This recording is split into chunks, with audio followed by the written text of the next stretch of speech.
अस्सलामुअलैकुम स्टूडेंट्स, आज का हमारा मैसेज है फ़ज़ूल गुफ्तगू नहीं करनी। मीन्स के आप उतनी ही गुफ्तगू करें जितनी की ज़रूरी है, उससे ज़्यादा गुफ्तगू ना करें, फ़ज़ूल किस्म की गुफ्तगू से परहेज़ करें। Subject science class 8 unit number 5 जो आज हम स्टार्ट कर रहे हैं उसका नाम है chemical reaction, page number 61। Chemical reaction में इस चैप्टर में हम डिस्कस करेंगे फर्स्ट ऑफ ऑल तो केमिकल रिएक्शन क्या होता है उसके बारे में डिस्कस करेंगे। उसके बाद हम different types of chemical reaction यानी कि एक्सोथर्मिक रिएक्शन, एंडोथर्मिक रिएक्शन, उनके बारे में डिस्कस करेंगे कि वो कैसे रिएक्शंस होते हैं। उसके अलावा केमिकल इक्वेशन के बारे में पढ़ेंगे, केमिकल इक्वेशन क्या होती है, ठीक है। उसके बाद हम पढ़ेंगे केमिकल इक्वेशन को हम कैसे हल कर सकते हैं, उसको बैलेंस कैसे कर सकते हैं, ठीक है। रिएक्टेंट्स एंड प्रोडक्ट्स के बारे में हम डिस्कस करेंगे, ठीक है। तो आज हम जिस टॉपिक को सबसे पहले डिस्कस कर रहे हैं वो है केमिकल रिएक्शन, यानी कि सबसे पहले तो हमें केमिकल रिएक्शन का ही पता होना चाहिए कि क्या है।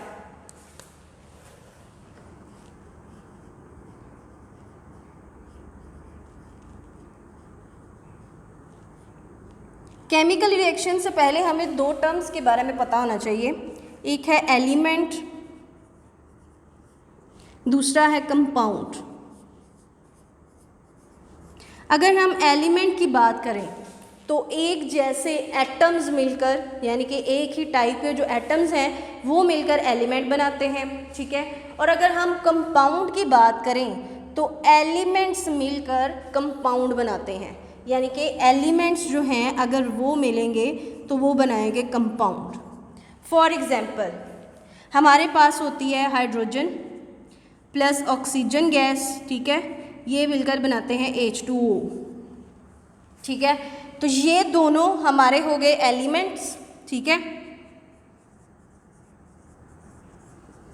और ये हमारा हो गया कंपाउंड। यानी कि एलिमेंट्स मिलकर क्या बनाते हैं, कंपाउंड।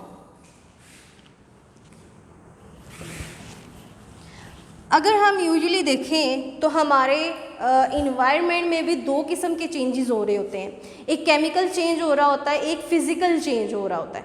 फॉर एग्जांपल हमारे पास जो वाटर है H2O जिसका फॉर्मूला है वो प्रेजेंट होता है सॉलिड फॉर्म में भी, ठीक है, गैशियस फॉर्म में भी, और उसके बाद लिक्विड फॉर्म में भी। यानी कि सॉलिड जब उसकी हम आइस बनाते हैं, गैस जैसे कि वाटर वेपर्स जो होते हैं, और लिक्विड तो हमें पता है, ठीक है। अब अगर हम देखें तो पानी हमारे पास तीन हालतों में मौजूद है, एक तो वो सॉलिड फॉर्म में भी है, दूसरा वो हमारे पास वाटर वेपर्स की सूरत में भी है, तीसरा लिक्विड फॉर्म में भी है हमारे पास, ठीक है। तो अगर हम देखें तो इसकी फिज़िकली ये चेंज हुआ है, यानी कि फ़िज़िकल स्टेट अगर इसकी देखें तो यहाँ पर ये सॉलिड है, ठीक है, यहाँ पर ये गैशियस फॉर्म में है, यानी कि इसकी फ़िज़िकल जो स्टेट है वो चेंज हुई है। लेकिन अगर इसकी केमिकल कंपोजिशन अगर हम देखें, इसके अज्जा को देखें तो यहाँ पर भी इसके अज्जा H2O, यहाँ पर भी H2O और यहाँ पर भी H2O ही रहेंगे। यानी कि पानी की कंपोजिशन जो है उसमें किसी किस्म का, उसके अज्जा में किसी किस्म का चेंजेस नहीं होंगे, लेकिन हाँ उसकी फ़िज़िकल जो है फिज़िकली वो डिफरेंट फॉर्म में होगा। तो इस चेंज को हम बोलते हैं फिज़िकल चेंज।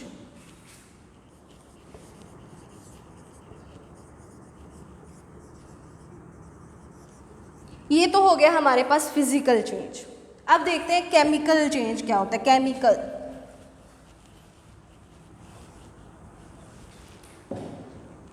अगर मैं कहूँ हाइड्रोजन गैस है हमारे पास, ऑक्सीजन गैस है, ठीक है। अब ये दोनों गैसें मिली हैं, इन्होंने बनाया है वाटर H2O, ठीक है। अगर हम देखें तो हाइड्रोजन भी गैस थी, ऑक्सीजन भी गैस है, ठीक है, और अगर पानी की बात करें तो ये हमारे पास लिक्विड फॉर्म में होता है, ठीक है। तो मीन्स के एक तो हमारे पास नया सब्सटेंस बन गया, यानी कि यहाँ पर दो हमारे पास सब्सटेंसेस थे, दोनों ही गैसेस थी, उससे बना लिक्विड हमारे पास एक पूरे का पूरा नया सब्सटेंस, ठीक है। उसके अलावा अगर इसकी केमिकल कंपोजिशन की भी बात करें तो यहाँ पर ये दोनों गैसेस हैं, लेकिन यहाँ पर ये लिक्विड है, मीन्स के उसकी केमिकल कंपोजिशन भी चेंज हो गई। तो केमिकल रिएक्शन हम कहते हैं अ सब्सटेंस, एक ऐसा सब्सटेंस में चेंज कि जिसमें एक नया सब्सटेंस प्रोड्यूस हो प्लस उसकी केमिकल कंपोजिशन जो है वो भी चेंज हो। यानी कि केमिकल रिएक्शन अगर हम कहें तो उसमें हम कहेंगे एक तो हमारे पास नया सब्सटेंस प्रोड्यूस होगा, दूसरा उसकी केमिकल कंपोजिशन जो है वो भी चेंज होगी। अब हम देखते हैं कि हमारे इन्वायरमेंट में जो है वो किस किस्म के केमिकल रिएक्शंस हो रहे होते हैं। एक तो हमारे पास हो रहा होता है बर्निंग ऑफ कोल,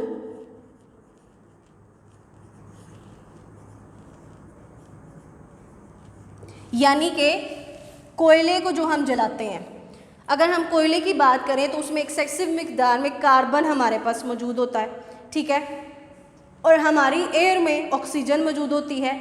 यानी कि अगर कहीं पर भी जलने का अमल हमारे पास आ रहा है कि जलने का अमल है तो वहाँ पर ऑक्सीजन का मौजूद होना ज़रूरी है, क्योंकि ऑक्सीजन जो है वो प्रमोट करती है, ठीक है, वो एक किस्म की हेल्प करती है जलने में, ठीक है। तो जब कार्बन को हम जला रहे हैं, कोयले को जला रहे हैं, तो मीन्स कि ऑक्सीजन मौजूद है तो ही वो कार्बन जो है वो कोयला जो है वो जल रहा है। तो जब हम कोयले को जलाते हैं तो उसमें है मौजूद कार्बन, ठीक है, हमारी एयर में मौजूद है ऑक्सीजन। इन दोनों ने मिलकर नया कंपाउंड, नया सब्सटेंस क्या बनाया, carbon dioxide gas. Carbon dioxide, डाई इसलिए हमने बोला है क्योंकि ऑक्सीजन यहाँ पर दो हैं, ठीक है, तो इसलिए कार्बन डाइऑक्साइड। अगर यहाँ पर हम कार्बन को देखें तो ये है सॉलिड फॉर्म में, जाहिर सी बात है कोयला सॉलिड फॉर्म में ही होता है, उसी में कार्बन होता है, तो मीन्स के कार्बन जो है वो सॉलिड है। अगर ऑक्सीजन की बात करें तो ये एक गैस है, लेकिन यहाँ पर अगर हम बात करें तो हमारे पास जो कार्बन डाइऑक्साइड गैस बनी है तो वो एक गैशियस फॉर्म में है। मीन्स के एक तो हमारे पास नया सब्सटेंस बना, सॉलिड और गैस के मिलने से हमारे पास एक नया सब्सटेंस बन गया, नई चीज़ बन गई कार्बन डाइऑक्साइड गैस। दूसरा, इनकी केमिकल कंपोजिशन जो है वो भी चेंज हो गई, यानी कि कार्बन था सॉलिड, ऑक्सीजन थी गैस, इन दोनों ने मिलकर एक तो नया सब्सटेंस बनाया, प्लस इनकी केमिकल कंपोजिशन जो है वो भी चेंज हो गई। तो ये हमारे पास एक केमिकल रिएक्शन है। उसके बाद burning of natural gas.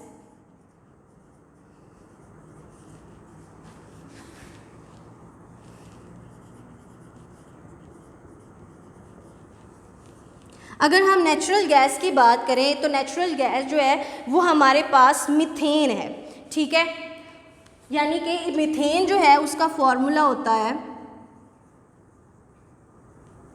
CH4, ठीक है। अब यहाँ पर भी हम बर्निंग की बात कर रहे हैं, तो मैंने आपको बताया कि जब भी बर्निंग की बात है तो मीन्स कि ऑक्सीजन जो है वो हेल्प करती है जलाने में, तो यहाँ पर भी ऑक्सीजन होगी CH4 प्लस ऑक्सीजन। ये अब क्या बनाएंगे, एक कार्बन ऑक्सीजन के साथ मिलकर बनाएगा कार्बन डाइऑक्साइड गैस, उसके बाद हाइड्रोजन और ऑक्सीजन मिलकर बनाएंगे वाटर। मैं अगेन बता रही हूँ, हमारे पास था मीथेन गैस है हमारे पास, यानी कि नेचुरल गैस जिसको हम बोलते हैं मीथेन है, उसको हमने जलाया ऑक्सीजन की मौजूदगी में, ठीक है। अब इसका कार्बन ऑक्सीजन के साथ मिलकर बना रहा है कार्बन डाइऑक्साइड गैस, और बाकी की जो हाइड्रोजन है वो ऑक्सीजन के साथ मिलकर बनाएंगे वाटर। यानी कि अगर हम इस पूरी इक्वेशन को देखें तो हमारे पास ये दोनों ही गैसेस हैं। यहाँ पर क्या बन रहा है, एक गैस बन रही है और एक बन रही है लिक्विड। मीन्स के एक तो हमारे पास नए सब्सटेंसेस बने हैं, ठीक है, जैसा कि हमारी केमिकल रिएक्शन में हमने पढ़ा है कि नया सब्सटेंस बनता है, तो यहाँ पर नए सब्सटेंसेस बन गए, प्लस इनकी केमिकल कंपोजिशन अगर हम देखें तो वो भी चेंज है। तो अगर हम यहाँ पर एक और चीज़ देखें तो यहाँ पर ऑक्सीजन हमारे पास दो है, यहाँ पर ऑक्सीजन दो ये और एक ये तीन है। मीन्स के रिएक्टेंट्स में हमने कम जो है वो यूज़ किए हैं एटम्स, ठीक है, और यहाँ पर ज़्यादा हो गए हैं। ऐसा तो कभी नहीं होता कि जितनी चीज़, हाँ ऐसा ही तो कभी नहीं होता कि अगर हम थोड़ी चीज़ दें और बदले में हमें ज़्यादा मिल जाए। यानी कि अगर हमने एक टॉफ़ी के पैसे दिए हैं दुकानदार को तो वो हमें एक ही टॉफ़ी देगा, ऐसा तो कभी नहीं होता कि वो हमें ढेरों ढेर टॉफ़ीज़ दे दे। मीन्स कि हम जितना फॉर एग्ज़ाम्पल अगर हम बाइक में जितना तेल डलवाएंगे तो हम उससे उतना ही ज़्यादा ट्रैवल कर सकते हैं। ऐसा तो कभी नहीं हुआ कि अगर तेल हमने 1 किलोमीटर का डलवाया है, ठीक है, और हम ट्रैवल करें 2 किलोमीटर 4 किलोमीटर, ऐसा कभी नहीं होता। तो रिएक्टेंट्स और प्रोडक्ट्स में जो है इनका बैलेंस होना, इनके एटम्स का बैलेंस होना बहुत ज़्यादा ज़रूरी होता है। तो उसके लिए हम एक मेथड यूज़ करते हैं कि उसमें हम क्या करते हैं, इनको इंटीजर्स के साथ मल्टीप्लाई कर देते हैं, ठीक है। उससे ये होता है कि ये इक्वेशन दोनों तरफ से बैलेंस हो जाती है। अगर कार्बन देखें, यहाँ पर एक है हमारे पास, यहाँ पर भी एक है। हाइड्रोजन यहाँ पर हमारे पास 4 है, और अगर यहाँ पर देखें 2 2 4, हाइड्रोजन यहाँ पर भी 4।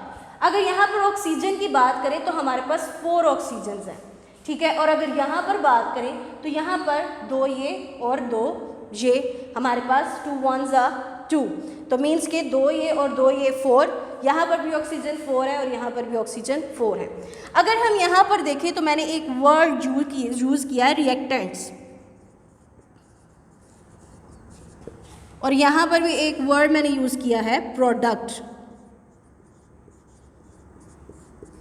रिएक्टेंट्स क्या होते हैं? रिएक्टेंट्स वो सब्सटेंसेस हैं जो रिएक्शन में हिस्सा लेते हैं, ठीक है, जो कि टेक पार्ट कर रहे हैं, एक केमिकल रिएक्शन में हिस्सा ले रहे हैं।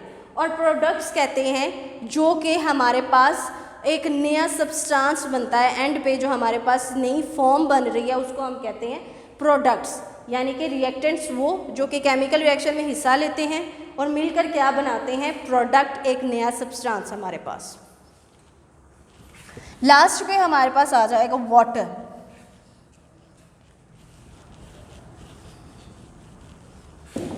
अगर हम वाटर की बात करें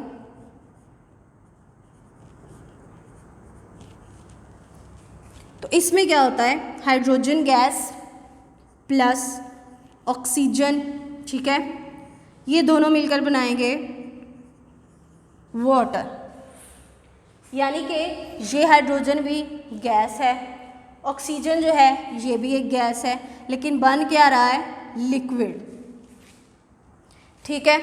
मीन्स के एक नया सब्सटेंस बन रहा है हमारे पास, प्लस साथ में इसकी केमिकल कंपोजिशन जो है वो भी चेंज हो रही है। और अगर हम यहाँ पर भी देखें तो हमारे पास ऑक्सीजन इधर 2 है और इधर 1 है। तो अगर हम ऐसा करें कि इसको बैलेंस करने की कोशिश करें तो क्या करेंगे, इंटीजर्स के साथ मल्टीप्लाई कर देंगे। यहाँ पर भी हाइड्रोजन हमारे पास 4, यहाँ पर भी 4। ऑक्सीजन की अगर बात करें तो उसके एटम भी हमारे पास 2 और यहाँ पर भी 2। मीन्स के रिएक्टेंट्स और प्रोडक्ट्स जो हैं वो हमारे पास बैलेंस्ड है, ठीक है। और इसमें हमने ये चीज़ देखी कि केमिकल रिएक्शन में क्या होता है कि एक तो उसमें हमारे पास नया सब्सटेंस बनता है, प्लस उसकी केमिकल कंपोजिशन जो है वो चेंज होती है। तो आज हमने केमिकल रिएक्शन में क्या पढ़ा, फिज़िकल चेंज में हमने ये पढ़ा कि उसकी फ़िज़िकल स्टेट चेंज होगी, लेकिन दिखाई जब वो हमें दे रहा है उसकी हालतें तब्दील होंगी, ठीक है। लेकिन अगर हम उसकी केमिकल कंपोजिशन, उसके अज्जा की बात करें तो उनमें किसी किस्म का चेंज नहीं आएगा। इसके बरअक्स केमिकल रिएक्शन में क्या होता है कि एक तो हमारे पास नया सब्सटेंस बन जाता है, प्लस उनकी केमिकल कंपोजिशन भी चेंज हो जाती है, ठीक है। बर्निंग ऑफ कोल, ठीक है, नेचुरल गैस की बर्निंग, उसके बाद वाटर का बनना, इन सब रिएक्शंस में हमने यही चीज़ देखी है कि एक तो नया सब्सटेंस बन रहे हैं, दूसरा उनकी केमिकल कंपोजिशन जो है वो चेंज हो जाती है। ओके जी स्टूडेंट्स, आप लोगों ने अपने कॉन्सेप्ट जो हैं वो क्लियर रखने हैं। आज का ये जो टॉपिक था ये एक आपका इम्पोर्टेंट टॉपिक है। अगर आपको ये समझ में आ जाता है तो आपको बाकी जो हमने नेक्स्ट पढ़ने हैं रिएक्शंस वगैरह वो भी बहुत आसानी से आपको समझ में आ जाएंगे। ओके जी स्टूडेंट्स, आपने इस टॉपिक को अच्छे से याद करना है। अल्लाह हाफिज़।